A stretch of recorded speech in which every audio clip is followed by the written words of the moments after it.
Well, hello, my friends. Welcome to me, your host, Christian Watson. My friends, I have always been critical of presidential debates. I've always been severely critical. In fact, here's some footage from the vice presidential debate between Kamala Harris and Mike Pence. I made this right on the night the debate happened, and I was so incensed and disappointed and angry about how things went. Take a look.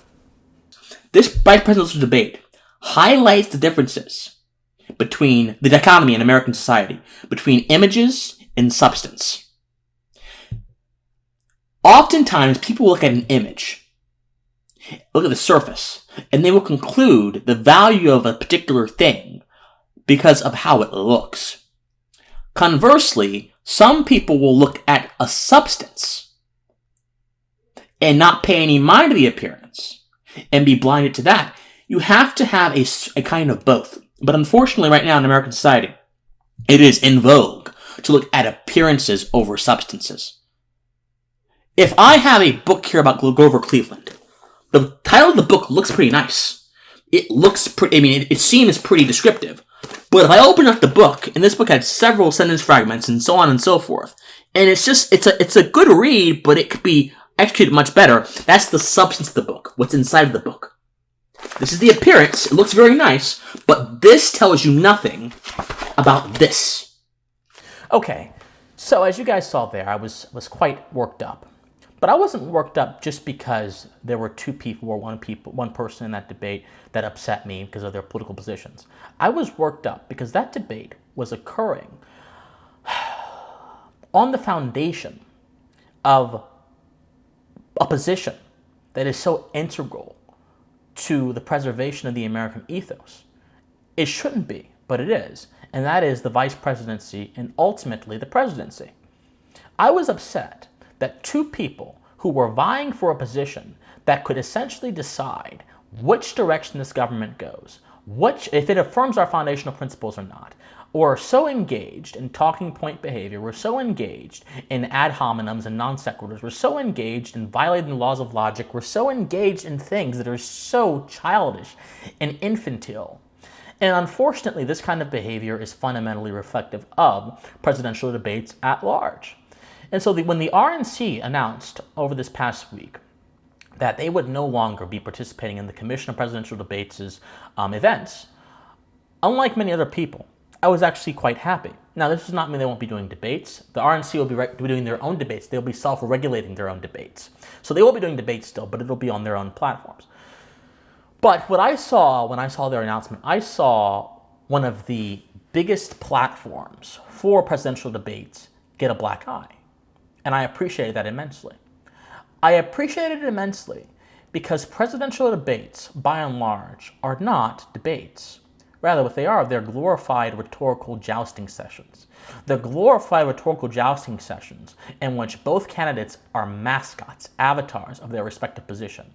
They are not, say, there to suss through the truth in a way that is dialectical, informative, and engages the mind. That's what a debate truly is. A debate, and take notes on this, is simply an attempt to suss through the truth in a way that is dialectical, that is informative, and is there to engage the mind. But to the extent that presidential debates engage the mind, they engage the passions. And we understand what the danger of the passions are. The passions are a threat to reason if left unchecked. And yet, in several cases, the presidential debates in the United States embody the passions, particularly a subcategory of the passions, political passions. What do I mean? Here's some examples. Here's Beto. And that mother watched her bleed to death over the course of an hour because so many other people were shot by that AR-15 in Odessa and Midland. There weren't enough ambulances to get to them in time. Hell yes, we're going to take your AR-15, your AK-47. We're not going to allow it to be used against our fellow Americans anymore. Okay, that right there was probably one of the most profoundly immoral statements that anyone could have made about an inalienable right in this country. And yet, he did it to the jeering applause of people in the audience and to the jeering applause of Democratic pundits afterwards during a debate. How did that engage the mind in terms of reason or whatever? He didn't mention at all the natural law foundations of the Second Amendment. He didn't mention at all the considerations surrounding one's ability to defend themselves. He didn't mention at all that the right of self-preservation was foundational to society and foundational to self-love, which is also foundational to community and civilization. He didn't mention any of these issues. Rather, he simply stayed on one level of analysis and then took the level of analysis and applied it, extrapolated it to the entire political landscape, and he got awarded for it. Let's look at another one. Let's look at the moment when Rick Perry had a little forgetful moment. It's 3 agencies of government when I get there that are gone. Commerce, education, and the, what's the third one there? Let's see. EPA? EPA, there you go. No, okay. Let's talk deposition. Seriously? Is EPA the one you were talking about? Or No, sir. You can't name the third one? The third agency of government, Yeah. I would do away with the education, commerce, and let's see. I can't. The third one I can't. Sorry. Oops. Oops. And that was the moment that ended Rick Perry's presidential campaign. Now, my friends, don't get me wrong. I'm not a fan of Rick Perry. I'm not a fan of many of his policies or his style. Having said that, being forgetful is a fundamentally human thing. But being forgetful in politics is, in a sense, a sin. Why is it a sin? I don't know. I don't know why people think why they think. But what I do know is that sin that Perry committed is only a sin because of the broader context surrounding the way political ideas and concepts are shepherded through the electoral process. And this, my friends, is the problem with presidential debates.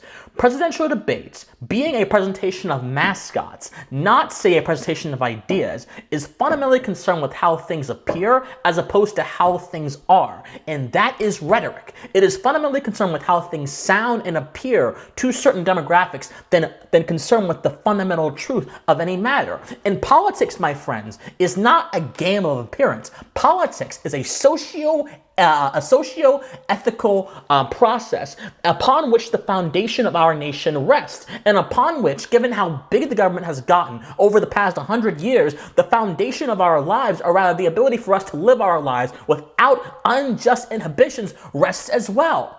But yet, presidential debates demonstrate that for many people, politics is simply a game. Because then what happens after the debates is all these pundits go ahead and say, well, who won? Who made the best points here? But they don't ask who spoke the truth, who brought forth the fire of philosophy and reason, who did all that. They don't ask. And even some of you listening to my voice right now will say, and I'm going to upset some people, you will say, well, Christian, I watch you because of your passion. Okay, my passion's fine, but this is not a gimmick. This is not a game. Again, appearances versus substance. My passion is simply the intonation surrounding my words. But if you miss my words for my passion, you're not getting my message. In your part, man, I'm not gonna say that. That mentality is part of the problem. My passion's fine, but I'm trying to convey something to you. And that mentality is embodied in presidential debates. The passions are manipulated, and then they are put onto a stage where there are two people vying for important positions, which shouldn't be important, but they are important positions. And then the entire conversation is framed around that. Presidential debates take advantage of passions, and they obscure truth because they are more concerned with appearances as opposed to substance. Now, there's another thing that's very important to mention here. The word debate, as I mentioned, as I alluded to, debate is a effort between two people or more people than two people that engages the mind, which is trying to find a broader truth. Many conversations today masquerade as debates, but they're not actually really debates, right? What they are is rhetorical jousting sessions. But presidential debates also cause a problem of association. So this problem of association, I've called it approximation ethics, and it's probably best called proximity ethics. I call it proximity ethics, where we simply look at the ethical goodness or something, the badness of something on the basis of what it's associated with as opposed to what it actually is. So this is what happens when we confuse presidential debates with debates. We hear the word debate, and then we presume that what's going on is actually a debate. And when people presume that, They destroy in their mind the actual concept of what a debate actually is. And that's another thing. In this sort of a landscape of appearances versus substances, not only are policy issues, the substance of particular policy issues neglected for one-liners and rhetorical jousting, but the meanings of entire words and principles are corrupted in the midst of that rhetorical jousting. So presidential debates actually provide a double threat. Not only do they obscure truth from very important issues on the stake of political strategy and victory, but they also distort the meaning of words because those words are associated with them by clear inclusion with them. My friends, presidential debates are simply a part of the broader trend in American society, which has destroyed our understanding of politics. Or rather, not our understanding, has deteriorated how we talk about politics. Because how two politicians debate in the presidency, or even in Congress, reflects how most people, most average folk, talk about politics. You know, it's so absurd. Because what you'll have in these debates, you'll have abstract statements being made. Well, America is a nation of immigrants, or, America is the cradle of democracy, or we have to put America first, and we have to do this and that. But no one in those debates actually teases out what that means. Because you don't have to. Because those abstract ideas are already presumed to be truthful because they have the currency with certain groups of people. I'm not saying any of those ideas are bad or wrong or good or bad. What I'm trying to say here is that when you have these debates, which are built upon political preconceptions, the preconceived notions of a lot of people in politics, a lot of the electorate, you're not going to have people that actually want to explore the nuances of these issues. Because again, it's not about nuances, it's about appearances.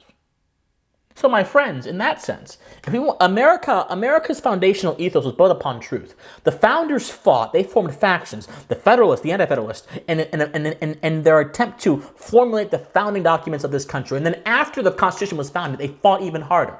The founders tirelessly fought. They read philosophy, they studied logic, they studied rhetoric, and they used these skills to create a better conception, a more just conception, a more moral conception of what good governance is, of what it would mean to be a sustaining nation. And yet, to do that, they had to dive into so much. They had to explore so much. And I'm not saying that every American needs to go ahead and crack open a philosophy book. What I am saying, though, is that every American needs to go ahead and analyze their preconceptions, analyze what they hold to be true, and see how that interacts with different facets of society. And if it's in politics, see how that interacts with different areas of policy, and see how it interacts more internally with particular areas of policy. For example, if you believe that we need to keep America first, you should consider, how does that idea interact with American diplomacy? How does that idea interact with American interventionism around the world? How does that idea interact with these so many important things?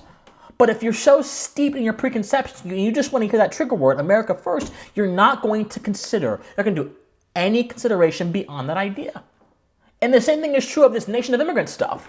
If America is a nation of immigrants, then you have to consider, well, what is immigration? Okay, how are we a nation of immigrants? And all this stuff. Again, if we don't test our political convictions, then we can't understand the truth. And political debates don't test, or presidential debates rather, don't test our convictions. They simply confirm them through different flavors of rhetoric. And that's the threat they have to our republic. This is a country built off of reason, built off of the acknowledgement of natural truths. And presidential debates fundamentally threaten that. So perhaps we should consider doing away with all presidential debates and proceed in using politics not as a spectacle, but as a chance to see the various interconnected relationships between different aspects of society. And then to consider just how deep politics should be involved in those various relationships.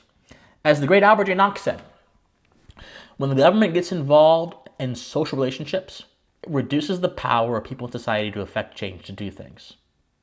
Presidential debates are built upon that very wretched road of government intervention, reducing and diminishing individual power. Because neither of those debates challenge that relationship between individual power and government intervention, but it affirms them by proximity, by omission. Think on it. My friends, love you guys so much. If you love me, please support me on Patreon, patreon.com/officialcwatson, or PayPal, which is going to be my Gmail, officialcwatson@gmail.com. Or please like, share, comment, and subscribe to my channel. Share this video. This message is dynamite when you get it out here. I would really appreciate it. My friends, love you guys so much, and please stay pensive. Bye, guys.